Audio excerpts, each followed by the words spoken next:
Here I have Canon 750D, and today I'm going to show you how to remove memory card from this device. So to remove or to attach memory card, you just have to go here. Here you have card, as you can see.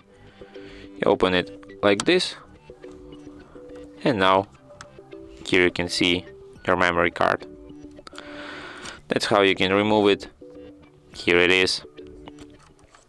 In the same way you can attach it back to the camera,